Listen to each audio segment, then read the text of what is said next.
This is a typical American suburb. It's a dull and lifeless place full of cookie-cutter single-family homes and a maze of streets, isolated from anything interesting. There's usually no one outside unless they're mowing their lawns or walking their dog. If you want to escape this soul-crushing environment, your only option is to drive, but even then, you're surrounded by strip malls, big box stores, and corporate chains. There are exceptions, of course, but the majority of North America is built like this. The suburbs are incredibly monotonous and lack a sense of place. They feel the exact same no matter where you go. I made a video on this exact topic a few months ago, and some of the most common replies I got were, "I'd rather live in the quiet, peaceful suburbs than the dirty, noisy city. Downtowns are smelly, poopy places full of criminals and drug addicts. I would never live there. This video is propaganda, promoting the 15-minute city agenda. Go live in New York, while I live in my big house." These comments aren't entirely wrong. Well, except for that third one. But when you look at the downtowns of many American cities, it's easy to see why they are perceived so negatively. After World War II, we started building car-dependent single-family homes on the edge of cities, leaving the downtown to rot. Part of the motive behind this was racism. White people could flee to these new homogeneous neighborhoods, leaving poor minorities in the decaying city. So for decades, we not only neglected these places, but also ran highways through them and bulldozed historic neighborhoods to build parking lots for suburbanites. No wonder they're filled with crime and homelessness. By the way, Segregation by Design is an amazing website that documents the destruction of American cities. Because the majority of our land is zoned for single-family homes, there's so much pressure to build on the few remaining areas that allow higher density, leading to only two types of housing being built, either giant condos or car-dependent suburbia, and nothing in between. So when the majority of America is built this way, and this is all Americans know, they can't comprehend how it's possible to build a variety of types of buildings. Either you live in the isolating suburbs or the crowded city. There's no other option. But suburbs don't have to suck. They can be just as quiet and peaceful while not being so car dependent and isolating. There's nothing wrong with the concept of suburbs. You can find them in every city on earth, and they've existed since the 1800s. The issue is specifically with American post-war suburbia and their bad urban planning practices. Welcome to every American suburb ever, where all the houses look the same and it is incredibly boring. I'm 34, autistic, overweight, disabled. This is a streetcar suburb. As the name implies, these were built in the 1920s as cities expanded out their streetcar networks. Here, you're within walking distance of a metro station and several grocery stores. These neighborhoods are mixed use, meaning you'll find cafes or convenience stores built within residential areas. It's also way safer to walk here. Distances are short and you don't have to cross massive 6-lane roads. Children also have way more independence as they don't have to be driven all the time by their parents. You'll frequently see many kids walking to and from school or other activities on their own. Everything that I just described could also be used to describe a dirty, crowded downtown, but these are still the suburbs. It's just as peaceful and you have a decent amount of space. But it's also not soul-crushingly lifeless and isolating like modern suburbia. Unfortunately, these kinds of suburbs are completely illegal to build in most of North America, so even if you wanted to live here, you're limited to what we already have. We aren't building any more of them. This is in part due to Euclidean zoning, where residential, commercial, and industrial buildings have to be fully separated from each other. If you ever played SimCity or City Skylines, you're probably familiar with this concept. Euclidean zoning isn't entirely bad. You wouldn't want to live right next to a factory. But the problem is that North America takes this to the extreme, as if there's no value in integrating grocery stores, libraries, bakeries, or cafes within a residential neighborhood. Apart from zoning, there's also minimum parking requirements, minimum lot sizes, building setback requirements, and minimum street widths.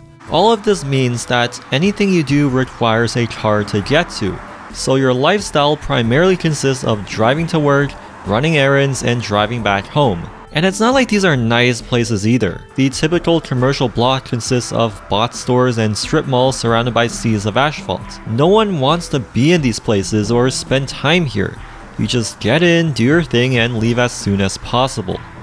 This lifestyle easily becomes very routine and repetitive. Many suburbanites find themselves doing nothing but driving to work, running errands, and driving back home. Without social places where you might run into someone or meet new people, it's easy to see why suburbia can feel so lonely and depressing. This is because modern suburbs lack what's known as the third place, a sociological concept coined by Ray Oldenburg in his book, The Great Good Place. The third place describes somewhere away from home and work, such as local bars, churches, cafes, restaurants, or community centers, where you can socialize, meet friends, or form new connections. What's important about third places is that people from all walks of life can meet here, people of different demographics and socioeconomic statuses. Third places allow you to spontaneously meet new people or have a chance encounter with an old friend.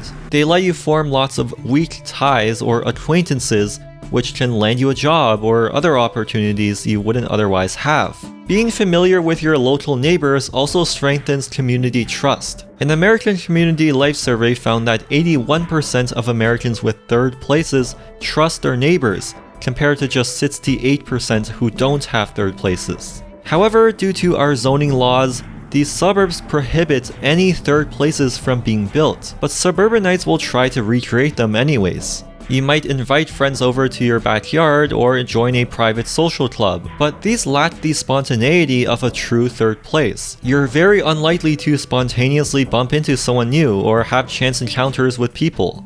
You could also drive to a restaurant or the shopping mall, but since you have to drive, the people there probably aren't from your local community. Malls can be a safe place for teenagers or the elderly to hang out, but since they attract people from all over the city, you're almost never going to see familiar faces, unless you work there. The lack of these social environments in these suburbs leads to a lot of people spending their time indoors playing video games or on social media. TikTok is an example of an online third place. Different people from all walks of life congregate on the app and socialize with each other in the comment sections. Your friends' videos might pop up or you might reply to their comments, which is sort of like bumping into them in real life and starting a conversation with them. But of course, social media is not a replacement for real-life interactions.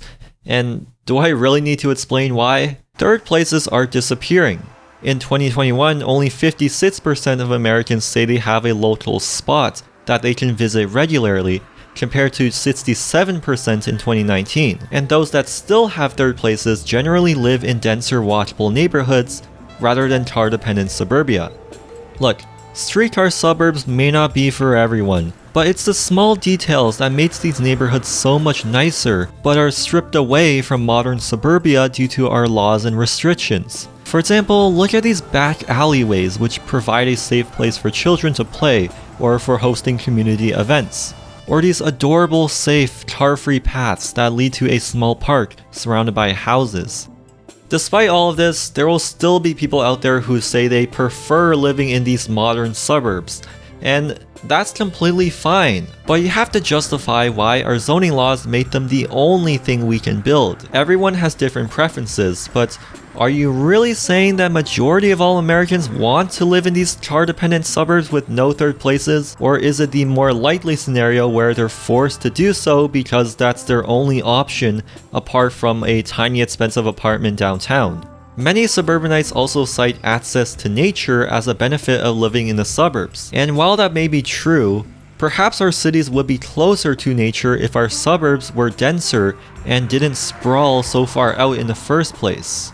As the loneliness epidemic gets worse, especially after the pandemic, we should really rethink building these lonely places. A survey of over 20,000 American adults showed nearly half of them reported always feeling alone or left out. Teenagers especially are among the loneliness demographic, but that's not really surprising when suburbia is so car dependent, meaning younger people don't have the independent mobility to go out and visit their friends. I'm not saying loneliness is solely caused by urban planning, but the lack of third places in these suburbs doesn't really help, and trying to recreate them in an environment that's built to exclude them will always fail.